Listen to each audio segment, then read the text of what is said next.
28 सितंबर यानी सोमवार रात 12 बजे रायपुर से घोषित लॉकडाउन खत्म हो जाएगा। इसके पहले प्रशासन लॉकडाउन और संक्रमण की स्थिति की समीक्षा कर आगे के लिए निर्णय लेगी। माना जा रहा है कि 29 सितंबर यानी कि मंगलवार से बाजार खुलेंगे, लेकिन साथ ही ये चिंता भी जताई जा रही है कि बाजार खुलते ही सड़कों पर जबरदस्त भीड़ उमड़ेगी। संक्रमण ना फैले इसके लिए जनप्रतिनिधियों समेत डॉक्टर, व्यापारी और चैम्बर के लोग अलग अलग सुझाव दे रहे हैं। वहीं कांग्रेस के चिकित्सा प्रकोष्ठ के अध्यक्ष डॉक्टर राकेश गुप्ता का कहना है कि अनलॉक के साथ ही प्रशासन को यह सुनिश्चित करना होगा कि प्रोटोकॉल यानी मास्क के साथ ही सोशल डिस्टेंसिंग का कड़ाई से पालन हो। इसका पालन नहीं होने पर ज्यादा से ज्यादा जुर्माने का प्रावधान किया जाए। मर्चेंट एसोसिएशन के अध्यक्ष सतीश जैन और चैम्बर के लोगों की मांग है कि वर्तमान में सब्जी की दुकानें 12 बजे तक के लिए और किराना दुकान सिर्फ 4 बजे तक के लिए ही खुल रही हैं, जिसकी वजह से इस समय के बीच सड़क पर सबसे ज्यादा भीड़ होती है। इसलिए शासन को इसका समय बढ़ाकर 7 बजे तक कराना चाहिए। वहीं सभापति प्रमोद दुबे का कहना है कि सबसे ज्यादा भीड़ सब्जी बाजार और किराना दुकान में ही होती है। इसके लिए ठेले वालों को कॉलोनी में जाकर सब्जी बेचने के लिए प्रोत्साहित करना होगा। वहीं किराना दुकान से ज्यादा होम डिलीवरी की सुविधा होने पर बाजारों में भीड़ कम उमड़ेगी।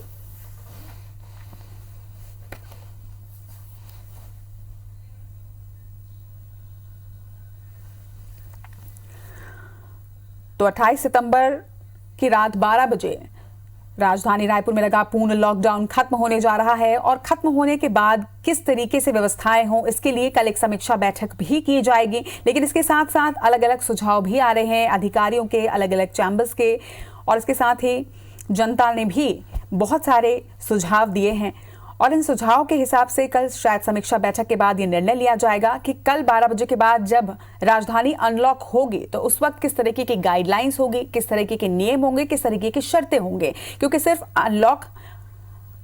लॉकडाउन एक हल नहीं है। लॉकडाउन के साथ साथ जब अनलॉक हो आपका शहर तो उस वक्त जिम्मेदारी के साथ आप भी रहें और इसके साथ साथ शर्तों के साथ जब रियायत मिलेगी तो निश्चित तौर पर कहीं ना कहीं इस संक्रमण पर जीत हासिल की जा सकती है।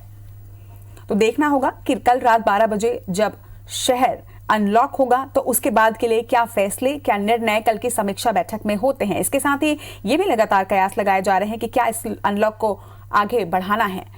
ज्यादा जानकारी के साथ हमारे सहयोगी संदीप शुक्ला हमारे साथ इस वक्त जुड़ रहे हैं। संदीप, कल रात 12 बजे जो टोटल लॉकडाउन लगा हुआ है राजधानी में वो खत्म होने जा रहा है और कल एक समीक्षा बैठक भी है, लेकिन इसके साथ साथ पूरे प्रदेश से और पूरी राजधानी से अलग अलग सुझाव भी आ रहे हैं कि किस तरीके से अनलॉक किया जाए। क्या कुछ जानकारी? देखिए, सबसे पहले तो बता दें कि कल 12 बजे तक लॉकडाउन है और अभी आगे को लेकर कोई भी घोषणा नहीं है। कुछ पुरानी खबरों को IBC 24 और अन्य मीडिया की वायरल की जा रही है कि लॉकडाउन 14 दिन के लिए बढ़ा दिया गया है, जो कि पूरी तरीके से फर्जी और फेक न्यूज़ है। तो कल जो है इसकी समीक्षा बैठक होगी, उसके बाद ही निर्णय लिया जाएगा। लेकिन अभी फिलहाल ये मान के चला जा रहा है कि 29 तारीख को बाजार फिर से खुल जाएंगे। ऐसे में विशेषज्ञ जो हैं, डॉक्टर हो, चाहे व्यापारी हो, चाहे चैम्बर के लोग हो, चाहे कोविड कमेटी के लोग हो, वो ये चिंता जता रहे हैं कि बाज़ारों में एक साथ बहुत ज़्यादा भीड़ उमड़ेगी। तो लॉकडाउन में जो सारी मेहनत की गई है प्रशासन द्वारा कि नियंत्रण किया जाए संक्रमण को, तो वो जो पूरी मेहनत जो है बर्बाद हो जाएगी। ऐसे में सुझाव भी आ रहे हैं पॉलिटिकल पार्टी से। देखिए रचना, सबसे महत्वपूर्ण सुझाव जो आ रहा है कि एक इसे लोग प्रशासन की बड़ी चूक बता रहे हैं कि सब्जी की जो दुकानें हैं, सब्जी बाज़ार 12 बजे तक ही खोले जा रहे हैं और किराना दुकान शाम को 4 बजे तक खोले जा रहे हैं। तो सारी जो पब्लिक है जो सब्जी लेने जाती है वो ये चाहती है कि 12 बजे तक वो किसी भी तरीके से सब्जी ले ले ताकि दुकान बंद ना हो। तो सब्जी के लिए पहले भारी भीड़ उमड़ती है। सब्जी बाज़ारों में आप देखेंगे हज़ारों लाखों की संख्या में लोग आते हैं। इसके बाद आदमी रुक करता है किराना दुकान, क्योंकि किराना दुकान 4 बजे बंद हो जाती है। तो चाहे वो नगर निगम के लोग हों, चाहे डॉक्टर्स हों, चाहे चैम्बर के लोग हों, चाहे गोल बाज़ार, मालवीय रोड, हमने तमाम लोगों से बात करी है। उनका ये कहना है कि किराना दुकान और सब्जी बाज़ार जो है उसका टाइम जो है शाम 7 बजे तक कर दिया जाए, ताकि वो पूरे समय जब दुकानें खुले रहेंगी तो उसमें भगदड़ नहीं बचेगी, लोगों को जल्दी नहीं रहेगी और चिंता भी नहीं रहेगी कि वो सब्जी या किराना खरीदने से चूक ना जाए। दूसरा एक बड़ा सुझाव जो ये आ रहा है कि आमतौर आप देखेंगे कि लॉकडाउन में 11 बजे से दुकान खुलने का जो है वो आदेश रहता है कि 11 से शाम 7 बजे तक अन्य दुकानें खुलेंगी। तो एक मांग ये आ रही है इसमें, और एक सुझाव भी आ रहा है कि 11 बजे दुकान खोलने की बजाय 9 बजे की अनुमति दी जाए, क्योंकि आदमी 11 बजे दुकान खोलता है, 12-1 बजे तक वो सामान जो जमाता है, जो बड़ी इलेक्ट्रॉनिक्स दुकान है, कोई भी दुकान है, साफ़ सफाई झाड़ू पोछा करके वो 12 बजे तक काउंटर में बैठ पाता है। तो ऐसे में अगर 9 बजे दुकान खोल दी जाएगी तो 12 बजे मार्केट अपने पूरे फ्लो में होगा और शाम को भले वो 6:30 बजे दुकान उनको बंद करना बोल दिया जाए और वो 7 बजे तक आदमी अपने घर चले जाए। तो ये महत्वपूर्ण सुझाव आ रहे हैं। दूसरा एक महत्वपूर्ण सुझाव दवाई दुकानों को लेकर और किराना दुकानों को ये आ रहा है कि जो एक तो सभापति ने जैसे एक सुझाव दिया है कि रायपुर में जो ठेले के ट्रेंड है, सब्जी का ठेला जो इस ट्रेंड को जो है प्रचलित करना पड़ेगा कि लोग कॉलोनी में जाके व्यापारी जो है सब्जी बेचे, उससे लोग मार्केट पे नहीं उमड़ेंगे। दूसरा दवाई संघ के लोगों को ये करना चाहिए, जो थोक या चिल्लर के लोग जो व्यापार करते हैं, कि होम डिलीवरी को ज़्यादा से ज़्यादा प्रोत्साहन दें ताकि लोग जो एक साथ जो है दवा दुकानें में ना निकले, क्योंकि 5000 लगभग दवा दुकानें हैं रायपुर में, उसके लिए भारी भीड़ उमड़ती है। तो होम डिलीवरी अगर किराना और दवाई दुकानों से बढ़ेगा तो सड़कों पे लोग भीड़ जो है वो कम दिखाई देगी। इसके अलावा एक पब्लिक ट्रांसपोर्ट को लेकर बहुत ज़्यादा देखने को मिलता है कि ऑटोज़ जो हैं और ऑटो जो है बड़ी भारी संख्या में जो है वापस से भीड़ को लाना ले जाना शुरू कर देते हैं। तो उस पर कहीं ना कहीं नियंत्रण रखना होगा। 10-10, 12 लोगों को एक एक ऑटो में सवार न किया जाए, ये जो है एक बहुत आ रहा है। दूसरा, एक व्यापारी खुद जो है, चैम्बर के जो व्यापारी हैं वो खुद लगातार इस बात को जो है उसका पक्ष ले रहे हैं कि जो 100 रुपये 200 रुपये का जुर्माना है मास्क पे, उसको कई गुना बढ़ा देना चाहिए। मतलब अगर किसी दुकान में व्यापारी अगर बिना मास्क के दिखता है और उसके ग्राहक जो है बिना मास्क के दिखता है तो उस पर कई गुना, मतलब 1000 रुपये 1200 रुपये ऐसा जुर्माना करें ताकि आदमी को फिर आगे वो आदमी सचेत रहे, या दुकान की सीलिंग की कार्रवाई 1 दिन 2 दिन के लिए की जाए जिससे चेतावनी जाएगी। क्योंकि फिलहाल जो है मॉनिटरिंग बिल्कुल नहीं हो रही है।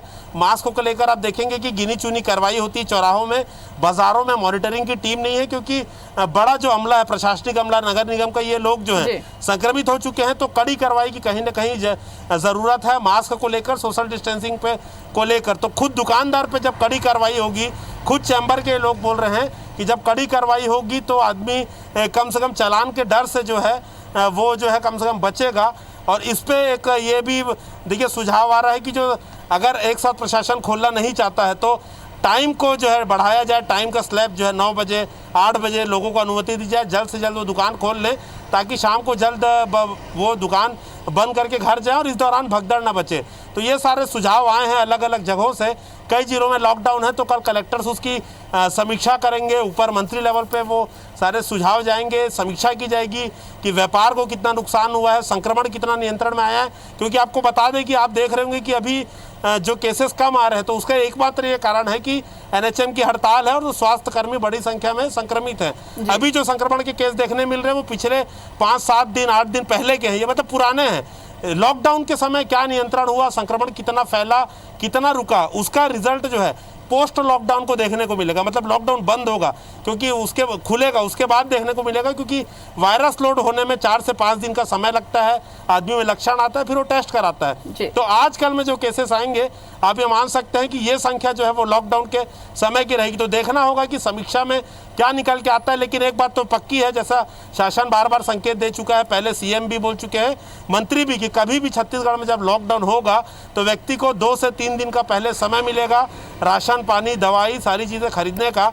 अब ये बात पूरी प्रशासन के ऊपर है कि अगर इसकी आशंका बनती है कि लॉकडाउन बढ़ेगा तो लोगों को कितना ज़्यादा से ज़्यादा समय मिलता है, कितना सोशल डिस्टेंसिंग का पालन होता है, प्रोटोकॉल का पालन होता है, और इसके बीच में लोग खरीदारी करने निकलते हैं, देखने वाली बात रहेगी। बिल्कुल संदीप, और साथ ही साथ देखने वाली चीज ये भी रहेगी कि शासन प्रशासन सरकार इतने नियम कायदे सुझाव हर तरफ से जो प्रयास किए जा रहे हैं ये किए जा रहे हैं जनता को बचाने के लिए। वही जनता जो अपनी तरफ से पूरी गैर जिम्मेदाराना हरकतें करती है, मास्क लगा के नहीं निकलती, जिसकी वजह से ऐसी कड़ी कार्रवाई करनी भी उनके ऊपर पड़ती है। तो कहीं ना कहीं अगर जनता भी अपनी जिम्मेदारी समझे तो मुझे लगता है कि काफी आसान सिचुएशन हो सकती है। लिहाजा देखना होगा कि कल समीक्षा बैठक में इस लॉकडाउन को लेकर और अनलॉक को लेकर क्या फैसला होता है। तमाम जानकारी के लिए आपका बहुत बहुत शुक्रिया संदीप। छत्तीसगढ़ में कोरोना के बढ़ते आंकड़े डराने वाले हैं। 193 दिन में संक्रमित मरीजों की संख्या 1 लाख तक पहुंच गई है और मौतों का आंकड़ा 817 तक पहुंच चुका है। इसके साथ ही छत्तीसगढ़ उन 18 राज्यों में भी शामिल हो गया है जहां 1 लाख या उससे ज्यादा मरीज संक्रमित हुए हैं। छत्तीसगढ़ में एक्टिव रेट 31.1% देश में सबसे ज्यादा है। अगस्त से सितंबर के बीच यहां तेजी से मरीज बढ़े हैं। अकेले सितंबर में ही हर दिन 2500 से ज्यादा मरीज संक्रमित हुए हैं। फिलहाल प्रदेश में एक्टिव मरीजों की संख्या 30,689 है। वहीं अब तक 70,955 मरीज पूर्ण रूप से स्वस्थ होकर डिस्चार्ज भी हो चुके हैं। वहीं शनिवार को कोरोना के कई रिकॉर्ड टूटे, जिसमें संक्रमितों का कुल आंकड़ा 1 लाख के पार होने का है। इसके साथ ही रायपुर में कोरोना संक्रमितों का आंकड़ा 30,000 को पार कर गया है। इसके साथ ही बस्तर में बीते 24 घंटे में 6 मरीजों की कोरोना से मौत हुई है। अकेले जगदलपुर शहर में ही कोरोना से 24 लोगों की मौत हुई। पूरे जिले में 2763 कोरोना पॉजिटिव मरीज सामने आ चुके हैं।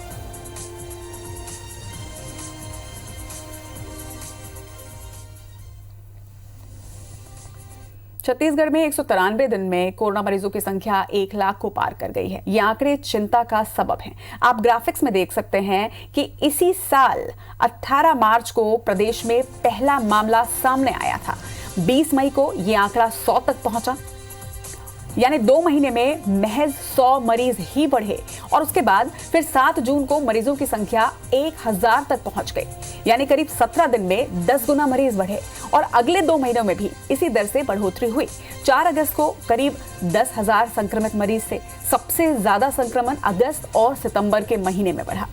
26 सितंबर यानी कि कल मरीजों की संख्या 1 लाख तक पहुंच चुकी है प्रदेश में। तो ये ग्राफिक्स के माध्यम से आप समझिए कि किस तरीके से 18 मार्च से लेकर 26 सितंबर तक 1 मरीज से लेकर 1 लाख मरीज तक हम पहुंच चुके हैं।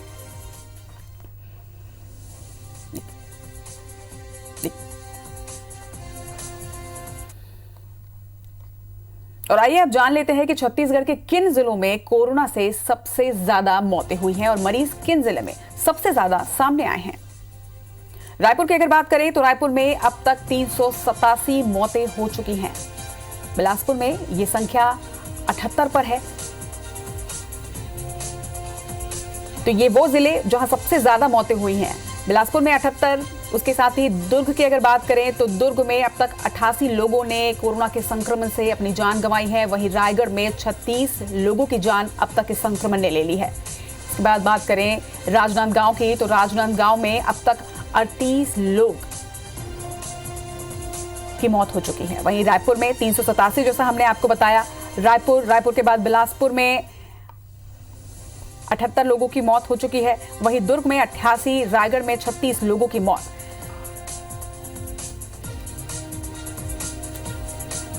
और इन जिलों में किन जिलों में सबसे ज्यादा केसेस है वो भी आपको बता दें। रायपुर में 31,777 मरीज सामने आए हैं। दुर्ग में 10,213 मरीज। वहीं राजनांदगांव की अगर बात करें तो राजनांदगांव में 7,286 मरीज अब तक संक्रमित हो चुके हैं। तो ये वो जिले जिनमें सबसे ज्यादा मरीज सामने आए हैं। इसके बाद बात करें बिलासपुर की तो बिलासपुर में 6,914 मरीज अब तक संक्रमित हो चुके हैं। वहीं रायगढ़ में 5,658 मरीज कोरोना के संक्रमण में से ग्रसित हो चुके हैं।